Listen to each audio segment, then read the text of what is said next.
Okay. Okay. So, do you remember when you were like 5 years old, right?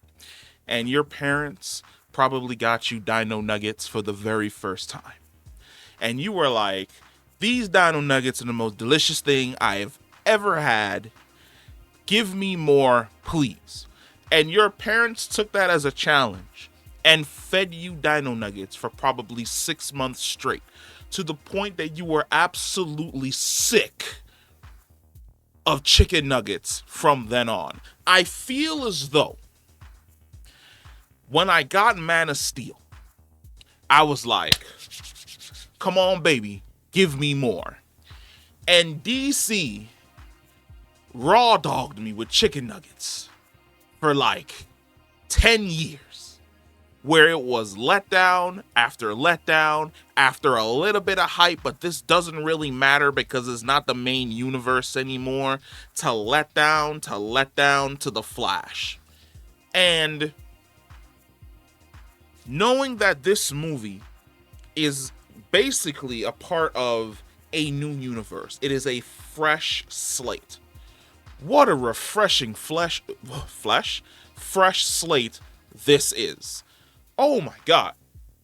If the complaint that we've had over the last 10 years is that DC movies are too dark, DC movies take themselves too seriously, like DC movies are just aimless and they lack direction or soul.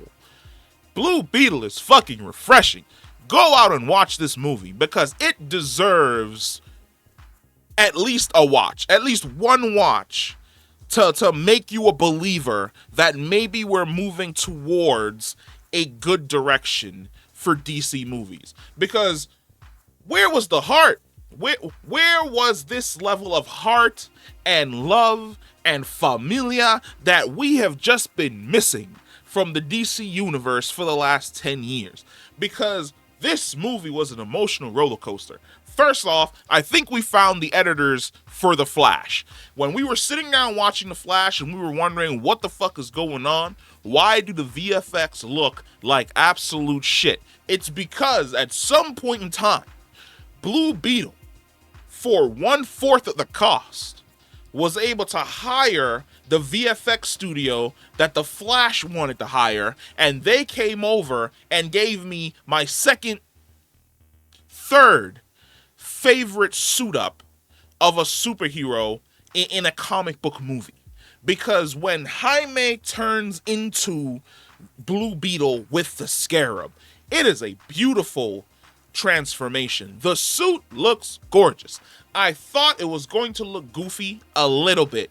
It does not. It is absolutely fucking fantastic. It is fantastic with the helmet on. It is fantastic with the helmet off. It is fantastic in flight. It is fantastic in battle. It is fantastic when it's creating multiple fucking weapons and doing all of this and that.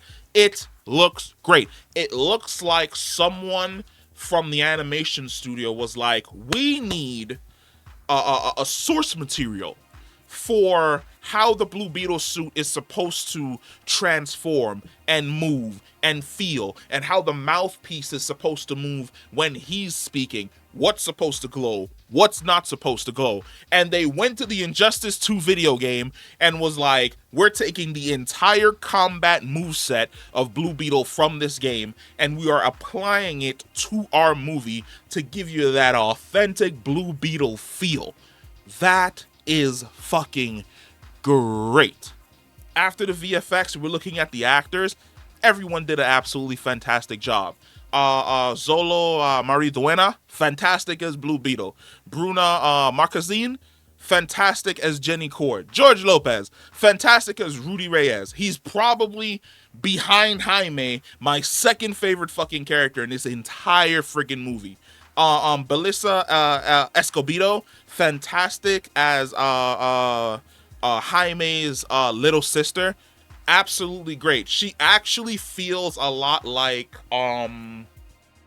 is it Alex Dunphy from Modern Family? Like when she first popped up on the scene, I was like, this is basically the Mexican version of Alex, like right here. I don't know, like Holy shit. This is almost like a 1-to-1. I was like, yo, she looks exactly like her. Like, did you mean to do this? Did you not mean to do this? I don't know. Raul Trujillo, fantastic as Carapax. Look, sometimes we run into an issue where a villain doesn't feel like a villain. Or you run into an issue that the villain doesn't hit the levels of despicable you want them to hit, but at the exact same time, they don't hit the level of threatening that you want them to hit. I think that the what is his name from Guardians of the Galaxy 3? The High Evolutionary. The High Evolutionary is a perfect example of somebody who hits all the tones. Threatening, scary, menacing, psychotic, and makes you completely fucking despise him in every way, shape, and form. Blue Beetle does that with two different characters. Threatening, menacing, terrifying, that's Carapax. The dude is basically walking Doomslayer, and it is fantastic to see him when he's suited up and when he's going up against Jaime in the Blue Beetle armor. But for the person that you're going to hate and despise, that's gonna make you like feel as though they're slimy and disgusting, Susan Sarandon brought her fucking A game in this movie. She is literally a corporate America shill, where everything about her is dollars and bullets, and you feel that through the screen.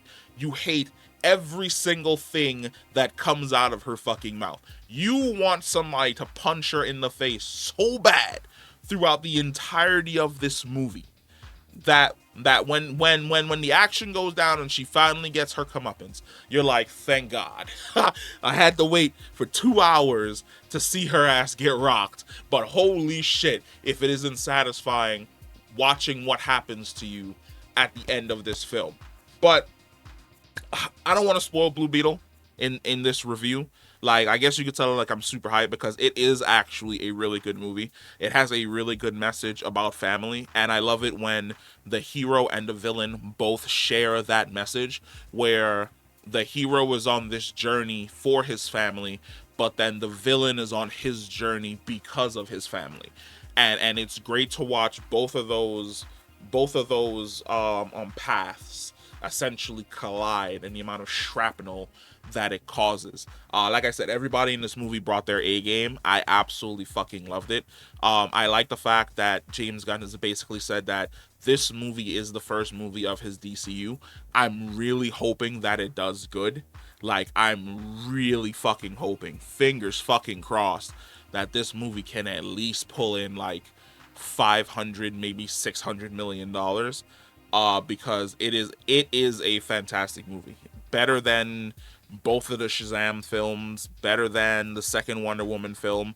I would say, like, I would probably put this just ahead of Wonder Woman. Yeah. If I was to rank this in a tier system for the DC movies, in enjoyability, I would probably slot this for me just ahead of Wonder Woman, and Wonder Woman's in my top 4. So it would probably end up being like maybe my third favorite DC movie. But go check out Blue Beetle. You'll have a blast. You'll laugh. There's a part in this movie that actually got me like damn near misty-eyed and tear up, because it was really pulling on the heartstrings and it was really hitting me, and I didn't think they were going to go that route in regards to what was going on. And everybody's emotions were just like set to max. Like, everybody was emotionally acting their heart out, and that shit was emotionally compromising me, and I was loving it the entire time. And I think you will enjoy it too. So go ahead and check out Blue Beetle. It is in theaters right now. If we had to give this a star rating, I would say this movie is definitely 4 out of 5 stars. It runs a little bit too long. I feel as though we could probably shave off 20 minutes. Yeah, I would say that we could definitely shave off maybe around 20 minutes of the film. It's 2 hours and 7 minutes long. I say around 1 hour 45 minutes, 1 hour 50 minutes would have been perfect for this film. But it's not an annoying extra 2 minutes. It's just 20 minutes. It's just like there are like certain scenes that I feel as though go on a little bit too long, or certain scenes that aren't really needed at all and could have been like cut down a little bit. But hey, that's just me. Let me know what you think. Comment down below, and I will catch you in the next one. Peace.